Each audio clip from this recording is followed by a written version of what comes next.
What is up, guys? In today's video, I'm going to be going over why I started using visual audio in Chapter 4. As always, if you guys do enjoy this video, give it a like, subscribe if you'd like to see more, and comment down below whether or not you use visual audio in Fortnite. So if you guys were unaware, you go to the sound settings, and then there's this option, visualize sound effects, and what this does is it puts little indicators on your screen of the things that you should be hearing. So if there's shots fired, there's an indicator for that. If there's footsteps, there's an indicator for that. If somebody's healing, there's an indicator for that. And it's actually quite large. The range that you can see someone healing is larger than the range that you can hear it for sure.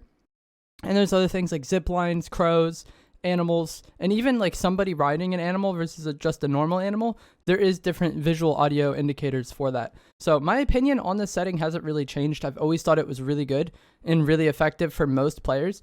But when I mostly played solos, I really didn't feel like there was that much for me to gain from this setting because I'm already really used to hearing people in Fortnite, and I didn't want to totally rely on this because there are some instances where you don't hear things or things don't show on visuals that you're able to hear, but we'll get to that later on. But the main reason why I turned it on was because of the zero build tournaments. So in the zero build squad cups, it's pretty much impossible to hear things in endgame. Sometimes I'll have a clip on screen now that we'll just get into. We have more bunkers. On us. On you.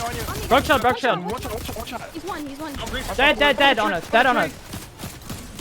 Crack the guy on top of the tree. You can use it. On us. Under. Dead. Nice. Here, we have zone again. Here, hammering. Here, I'm dropping a bunker. I dropped a bunker behind us. Okay, nice.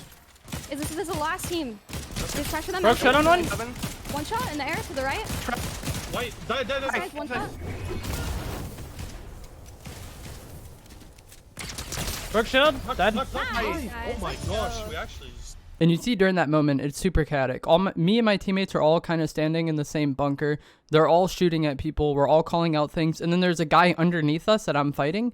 And anything that would be relayed to me via audio in the game is not going to register at that point in time because there's just so much audio noise going on that having visuals is really nice for instances like that, especially in game. Everyone's shooting, everyone's calling out, and you can get snuck up on and your game can end really quickly. You can go from being in a very good position to being in a terrible position in pretty much the snap of a finger if a team sneaks up on you and gets good timing. So that is why I turned on visual audio. I think it's really needed for that. And just in team modes in general, it's pretty nice because if you and your teammates are in a building or a house and you think you hear footsteps, but you're not quite sure if it's your teammates' footsteps or the opponent's footsteps, having visual audio would make it much easier to know that, because if it's opponents, you'll hear it and then it'll show on visuals, so you'll kind of get that confirmation on whether or not what you're hearing is your teammates or the enemies. And I think that's really, really helpful. There are two things that you can hear in game that do not show on visuals, and I think that is something that can be a weakness for some people that use visual audio if they rely on it too much.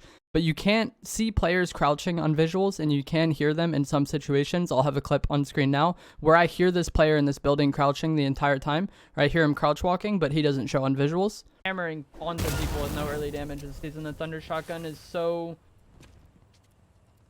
powerful that I feel like it's just a huge gamble to fight somebody like that. I think they're in this vent or something.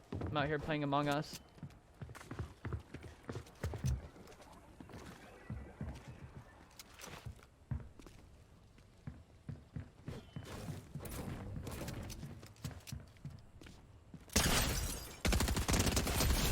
And then there's also this clip I have here of a player pulling out an RPG, and I hear the weapon swap animation.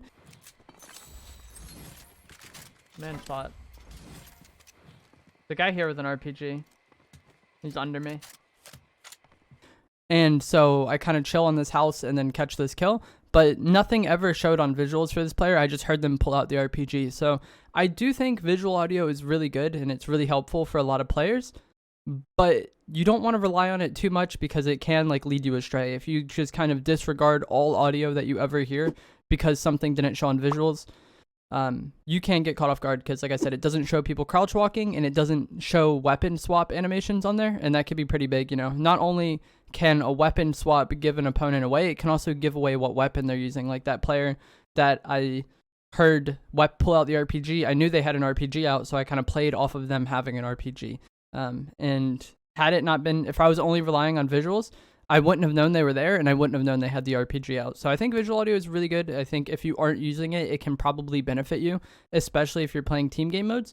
But you don't want to rely on it too much because there are like some weaknesses to it, some instances where you can get information from audio that you're not going to get on visuals. But that is going to be it for today's video. I hope you guys found it helpful and informative. Like I said, comment down below if you use visual audio or if you're going to start using visual audio. And I'll see you guys in the next video. Thanks for watching.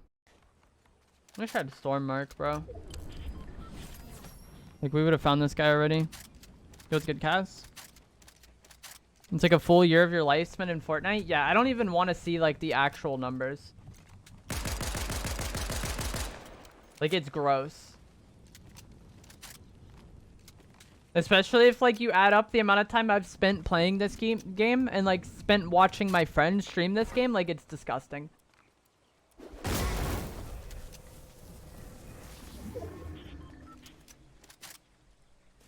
Bro, where is this man? The balloons aren't in the game, right? Those are still vaulted?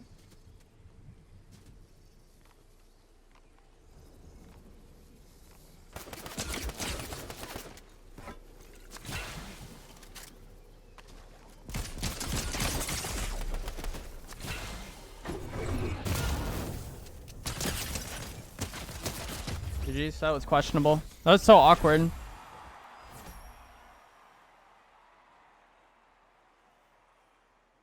And then, like I was saying even further, like, take the time I've played this game, watched my friends stream this game, and then, like, editing my own videos of this game, like, it is gross. Like, that's, like, 12 hours a day minimum for the past, like, 4 years. I did quit for, like, a year and a half. But, like, yeah, that's just such a gross amount of time.